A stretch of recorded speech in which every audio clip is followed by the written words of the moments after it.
Did you know that, according to recent studies, nearly 90% of people will experience at least one major life crisis before they turn 50? That's 9 out of 10. Think about that. Tough times aren't an anomaly, they're a certainty. They don't ask for permission. They don't knock politely before entering your life. They just arrive unannounced, flipping everything upside down. You've felt it, we all have. And when you're in the middle of it, when the world feels like it's closing in, the question is always the same. How do I keep going? The ancient Stoics asked the same question centuries ago. They lived in chaotic times, surrounded by uncertainty, injustice, and suffering. Yet instead of drowning in despair, they chose to rise above it. They developed tools, mental frameworks, to help navigate life's harshest storms. These tools weren't abstract theories meant for scholars. They were practical, grounded, and deeply human. They left us mantras, simple yet profound reminders that serve as guiding lights in life's darkest moments. What makes these mantras so important is their simplicity. They don't promise to make the pain disappear, but they give us a way to face it, to endure it, and to grow from it. Whether you're reeling from a breakup, navigating career uncertainty, or grappling with profound loss, Stoic wisdom offers clarity and strength. It cuts through the noise, bringing us back to what truly matters. In this video, we'll be exploring 3 transformative Stoic mantras. Memento mori, remember you will die. Amor fati, love your fate. And the dichotomy of control, focus only on what you can control. Each one carries centuries of wisdom, yet their relevance in today's unpredictable world is striking. So let's take a closer look at these principles and uncover how they can guide us through life's inevitable storms. The Stoics didn't promise an easy life, but they offered us the tools to live it well, and perhaps even to thrive. Before we begin, please subscribe and tap the notification bell so you never miss out on more amazing videos like this. Let's get started. Memento mori, remember you will die. Memento mori. At first glance, it might feel like a grim reminder, a phrase cloaked in shadows. Remember you will die. But the truth is that it's not about despair, it's about clarity, about perspective. Marcus Aurelius, the Roman emperor and Stoic philosopher, put it best. You could leave life right now. Let that determine what you do and say and think. Death isn't the enemy. Your main enemy is forgetting to live while you're still alive. We waste so much time on trivialities, consumed by fleeting frustrations and endless distractions. Memento mori snaps us out of that haze. It's a call to wake up, to recognize the gift of the present moment. Instead of seeing it as morbid, see it as liberating. It's not a countdown, it's a compass. It asks you to strip away what doesn't matter and focus on what does. If we all carried the awareness of life's fragility, imagine how much more deliberate, how much more alive we would be. Do you find yourself constantly stressed over work deadlines? We've all been there, hours lost to overthinking, chasing perfection, or worrying about things no one will remember a year from now. Memento mori reminds us that our time is finite. Ask yourself, do I want to spend these precious hours on anxieties that don't serve me, or would I rather focus on what truly matters, on creating, connecting, living? Regret has a way of creeping into our minds, missed opportunities, unsaid words, paths not taken. But instead of letting regret paralyze you, let memento mori reframe it. Every moment is a fresh chance. Don't dwell on what you've missed. Instead, ask, what can I do with the time I have left? Life is like a sand timer. Think of it for a moment. Every grain that falls represents a moment you've already lived, irretrievable, unchangeable. But the grains on the top, that's your future, the catch. You don't know how many grains are left. This isn't meant to scare you, it's meant to focus you. The Romans had their own way of staying grounded. When a victorious general returned from battle, crowds would cheer, parades would erupt, and glory would surround them. But behind the general stood a servant who whispered, "Memento mori." Why? To remind them that no matter how high they climbed, life's impermanence would always remain. It wasn't to deflate their success, but to keep them humble, aware, and present. In modern terms, think of those moments when you get caught up comparing yourself to others on social media. The curated highlights, the endless pursuit of likes and validation. It's exhausting. Memento mori cuts through that noise. It pulls you back to the things that matter. Meaningful relationships, growth, and passions that ignite your spirit. We live in a world obsessed with speed and distraction. Social media demands our attention. Algorithms feed our insecurities, and society tells us that more money, more recognition, success is the answer. But is it? At the end of your life, will you remember the hours you spent scrolling, the promotions you chased, or the relationships and experiences that truly shaped you? Memento mori asks you to reflect. If this were my last day, what would I want it to look like? Not in a dramatic bucket list kind of way, but in the small, meaningful moments, a conversation with someone you love, a project you're passionate about, the decision to finally let go of something that no longer serves you. Every day, pause and ask yourself, if this were my last day, how would I spend it? Not in fear of death, but with a commitment to life. Let this question guide your decisions. Are you holding on to grudges that drain you? Are you delaying something important because you think there's always more time? Are you living by someone else's definition of success? Memento mori isn't about fearing death. It's about using its inevitability as fuel to live a life that matters, a life of purpose, intention, and joy. You can start by writing down 3 things that matter most to you.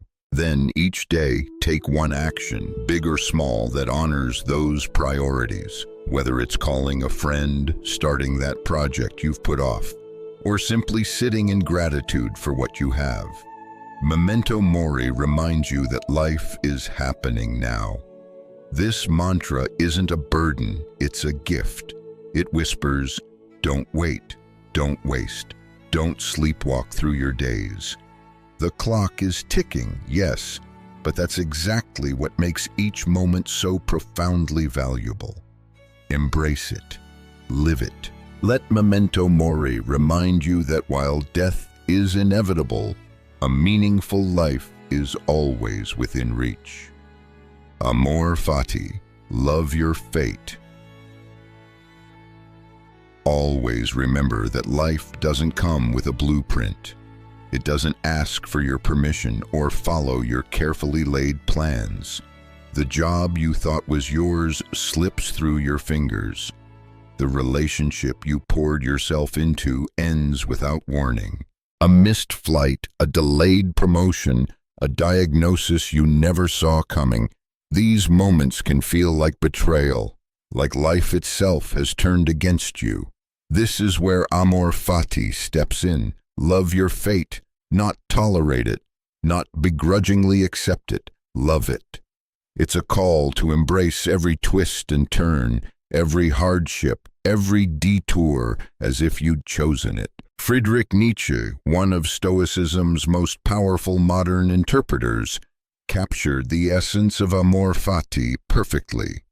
My formula for greatness in a human being is amor fati. That one wants nothing to be different, not forward, not backward, not in all eternity.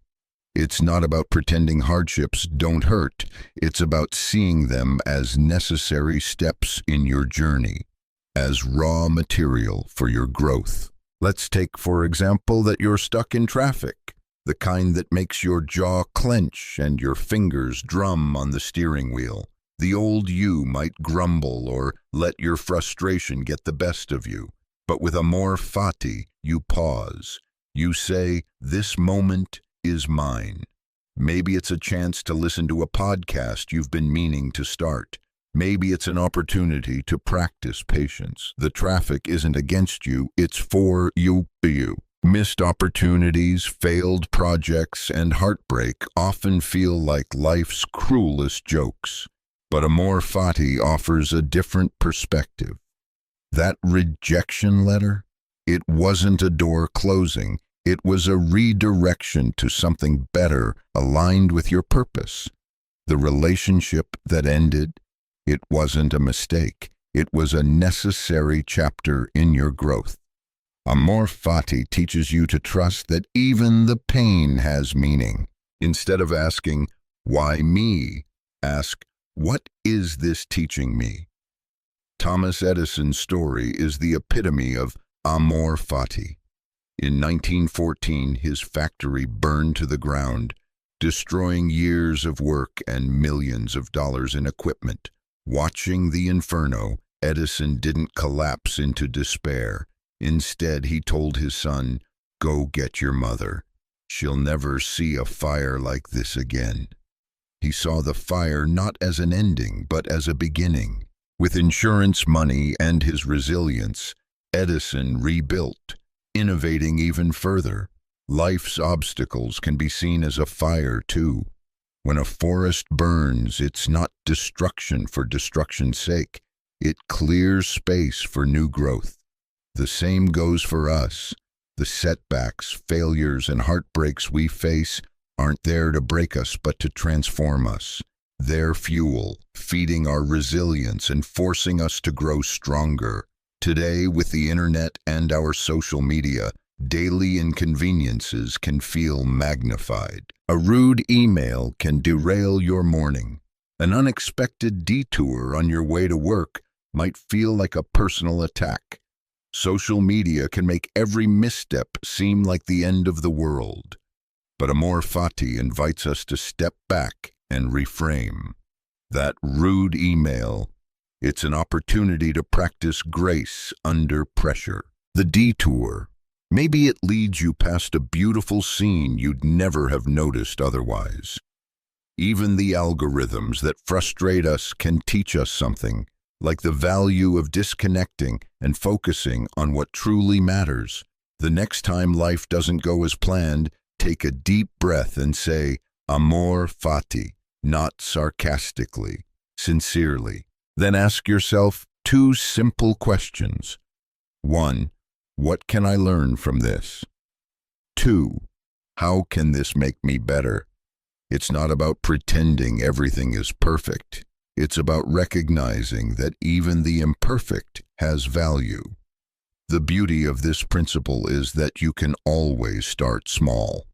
When you're delayed, when plans fall through, or when someone is rude, choose to see the moment differently, not as an inconvenience, but as an invitation to grow. Over time, this mindset becomes a habit, and life's challenges become less daunting.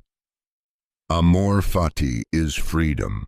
It frees you from wishing for a life that isn't yours and empowers you to love the life you have with all its flaws, detours, and surprises.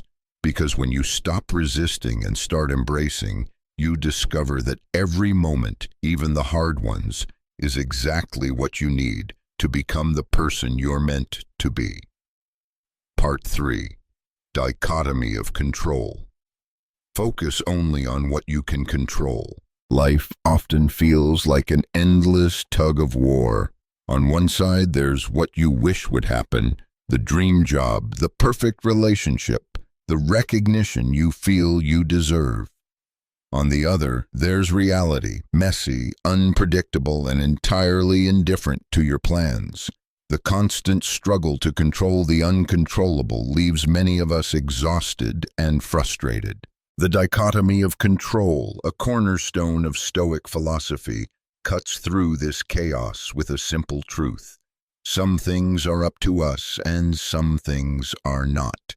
Epictetus framed it perfectly.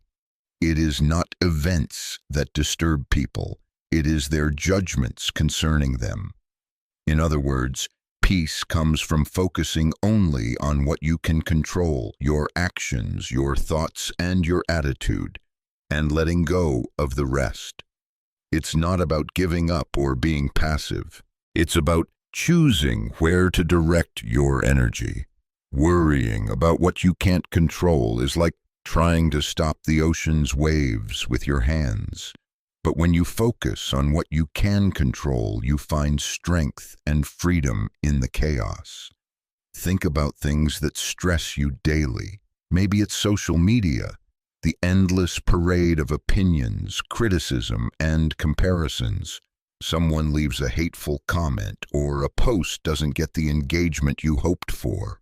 You can't control how others react to your content, but you can control how much weight you give their words. Do you let a stranger's opinion ruin your day, or do you step back, remind yourself of your worth, and move on? Take job hunting, for example. You can't control whether a hiring manager picks you, but you can control how well you prepare, how much effort you put into your application, and how you respond to rejection. The same goes for relationships. You can't force someone to love or respect you, but you can control how you treat them and how you handle disappointment. The dichotomy of control isn't just a philosophy, it's a practice. It's choosing to focus your energy on what you can influence and refusing to be dragged down by what you can't. Let's use the weather to explain this even better. You can't stop the rain, no matter how much you wish it away. But you can carry an umbrella, wear a raincoat, or even decide to dance in the downpour. Life's challenges are like the weather, inevitable, often inconvenient, but manageable when you adjust your perspective. One of the most powerful examples of the dichotomy of control comes from Admiral James Stockdale, who survived over 7 years as a prisoner of war during the Vietnam War. In his darkest moments, Stockdale focused not on the cruelty of his captors, which he couldn't change, but on his own actions and mindset. He stayed true to his values even under unimaginable pressure. You must never confuse faith that you will prevail in the end, Stockdale said, with the discipline to confront the most brutal facts of your current reality. His story is a testament to the power of focusing on what's within your control. When life feels unbearable, the dichotomy of control reminds you to center yourself on the one thing no one can take from you, your response. We live in an age of constant distraction. Social media algorithms thrive on making us care about things we can't control. The opinions of strangers, the pursuit of validation through likes, and the endless comparison to others. Consumerism adds to the pressure, convincing us that happiness lies in things outside ourselves. But the dichotomy of control pulls us back to what matters. Instead of chasing likes or material success, focus on the effort you put into your work, the kindness you show to others, and the values you live by. Results are never guaranteed, but effort is always within your grasp. This mindset also applies to mental health. Anxiety often stems from trying to control the uncontrollable, the future, other people's perceptions, or past mistakes. The dichotomy of control reminds us to anchor ourselves in the present and let go of what's beyond our reach. I'd like you to try this simple exercise. Take out a piece of paper and write down everything that's been stressing you out. Be honest. List it all, from the small annoyances to the big worries. Now go through your list and ask, can I control this? If the answer is no, cross it out. Let it go. Stop spending your energy on what you can't change. For the items that remain, the things you can control, circle them. That's where your focus should be. If it's a project at work, commit to giving it your best effort. If it's a relationship, focus on how you show up and communicate. The dichotomy of control isn't just about reducing stress. It's about reclaiming your power. By letting go of what you can't control, you create space for what truly matters, the actions, choices, and attitudes that define your life. Life will always have its storms, but when you embrace the dichotomy of control, you learn to weather them with grace. You stop wasting energy on the waves you can't stop and start steering your own ship.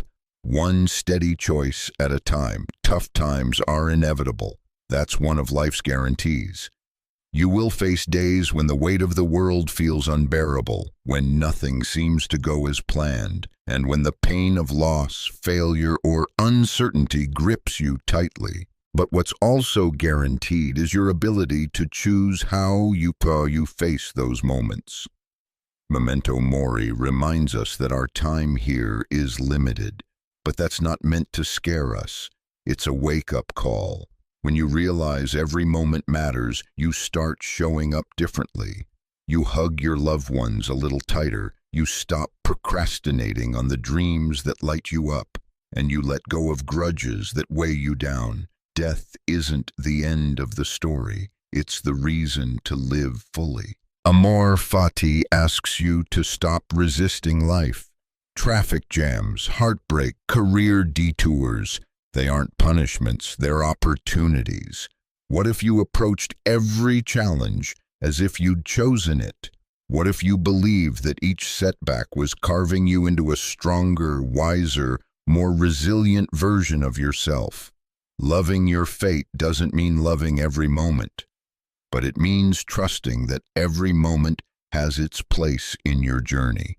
And then there's the dichotomy of control. This is where true freedom lies.